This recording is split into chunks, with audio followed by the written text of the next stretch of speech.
that the Zsroff were getting ready for a sneak attack on New Texas, and, as Solar League ambassador, I, of course, had the right to call on the Space Navy for any amount of armed protection. Sending Stonehenge off on what couldn't be less than an 18-hour trip would delay anything he and Hottie might be cooking up, too. On the other hand, with the fleet so near, they might decide to have me rubbed out in a hurry, to justify seizing the planet ahead of the Zsroff. I was in that pleasant spot called damned if you do and damned if you don't. Chapter 4.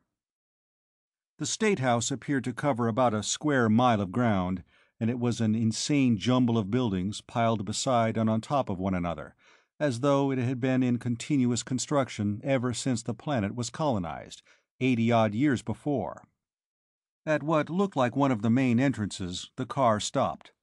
I told our marine driver and auto rifleman to park the car and take in the barbecue, but to leave word with the doorman where they could be found. Hottie, Thrombley, and I went in, to be met by a couple of New Texas Rangers, one of them the officer who had called at the embassy. They guided us to the office of the Secretary of State. "We're dreadfully late," Thrombley was fretting. "I do hope we haven't kept the Secretary waiting too long." From the looks of him, I was afraid we had. He jumped up from his desk and hurried across the room as soon as the receptionist opened the door for us, his hand extended. "Good afternoon, Mr. Thrombley," he burbled nervously. "And this is the new ambassador, I suppose. And this—" He caught sight of Hottie Ringo bringing up the rear and stopped short, hand flying to an open mouth. "Oh, dear me!"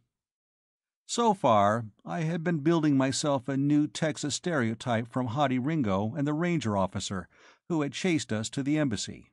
But this frightened little rabbit of a fellow simply didn't fit in. An alien would be justified in assigning him to an entirely different species. Thrombley introduced me. I introduced Hottie as my confidential secretary and advisor. We all shook hands, and Thrombley dug my credentials out of his briefcase and handed them to me, and I handed them to the Secretary of State, Mr. William A. Palm.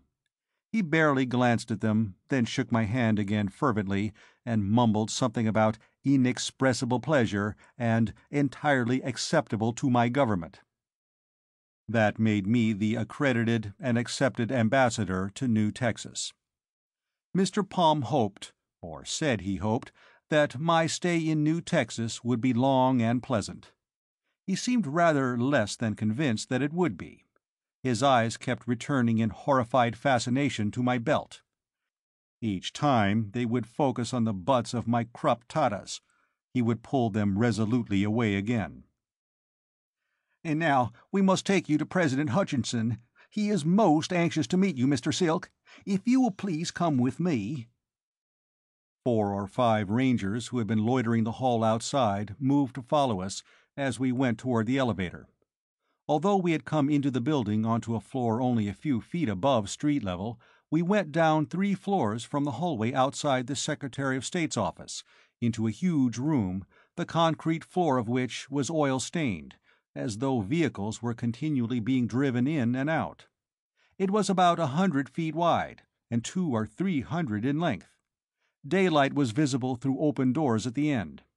As we approached them, the Rangers fanning out on either side in front of us, I could hear a perfect bedlam of noise outside, shouting, singing, dance band music, interspersed with the banging of shots. When we reached the doors at the end, we emerged into one end of a big rectangular plaza, at least 500 yards in length. Most of the uproar was centered at the opposite end, where several thousand people, in costumes colored through the whole spectrum, were milling about. There seemed to be at least 2 square dances going on, to the music of competing bands. At the distant end of the plaza, over the heads of the crowd, I could see the piles and tracks of an overhead crane, towering above what looked like an open hearth furnace. Between us and the bulk of the crowd, in a cleared space, 2 medium tanks, heavily padded with mats, were ramming and trying to overturn each other, the mob of spectators crowding as close to them as they dared. The din was positively deafening, though we were at least 200 yards from the center of the crowd. "Oh dear, I always dread these things," Palm was saying. "Yes, absolutely anything could happen," Thromley twittered. "Man, this is a real barbecue," Hoddy gloated. "Now I really feel at home." "Over this way, Mr. Silk," Palm said, guiding me toward the short end of the plaza, on our left. "We will see the President, and then—" he gulped, "then we all go down to the barbecue."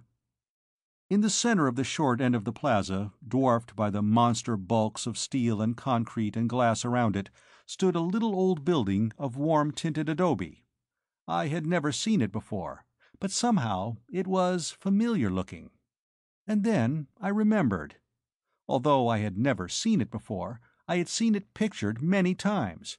Pictured under attack, with gun smoke spouting from windows and parapets. I plucked Thromley's sleeve. "Isn't that a replica of the Alamo?" He was shocked. "Oh dear, Mr. Ambassador, don't let anybody hear you ask that. That's no replica. It is the Alamo. The Alamo." I stood there a moment, looking at it. I was remembering, and finally understanding, what my psychohistory lessons about the romantic freeze had meant. They had taken this little mission fort down, brick by adobe brick, loaded it carefully into a spaceship, brought it here, 42 light-years away from Terra, and reverently set it up again. Then they had built a whole world and a whole social philosophy around it. It had been the dissatisfied, of course, the discontented, the dreamers who had led the vanguard of man's explosion into space, following the discovery of the hyperspace drive. They had gone from Terra, cherishing dream of things that had been dumped into the dustbin of history, carrying with them pictures of ways of life that had passed away, or that had never really been. Then, in their new life, on new planets, they had set to work making those dreams and those pictures live. And many times they had come close to succeeding. These Texans, now, they had left behind the cold fact that it had been their state's great industrial complex that had made their migration possible. They ignored the fact that their life here on Capella 4 was possible only by application of modern industrial technology. That rodeo down the plaza, tank tilting instead of bronco busting.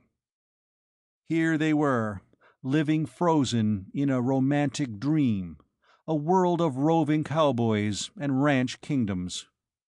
No wonder Hoddy hadn't liked the books I had been reading on the ship. They shook the fabric of that dream. There were people moving about, at this relatively quiet end of the plaza, mostly in the direction of the barbecue. 10 or 12 Rangers loitered at the front of the Alamo, and with them I saw the dress blues of my 2 Marines. There was a little 3-wheeled motor cart among them, from which they were helping themselves to food and drink. When they saw us coming, the 2 Marines shoved their sandwiches into the hands of a couple of Rangers and tried to come to attention. At ease, I told them. "Have a good time, boys. Hoddy, you better get in on some of this grub. I may be inside for quite a while." As soon as the Rangers saw Hoddy, they hastily got things out of their right hands. Hoddy grinned at them. "Take it easy, boys," he said. "I'm protected by the game laws. I'm a diplomat, I am." There were a couple of Rangers lounging outside the door of the President's office, and both of them carried auto-rifles, implying things I didn't like. I had seen the President of the Solar League wandering around the domed city of Artemis unattended, looking for all the world like a professor in his academic halls. Since then, maybe before then, I had always had a healthy suspicion of governments whose chiefs had to surround themselves with bodyguards. But the president of New Texas, John Hutchinson, was alone in his office when we were shown in. He got up and came around his desk to greet us, a slender, stoop-shouldered man in a black and gold lace jacket.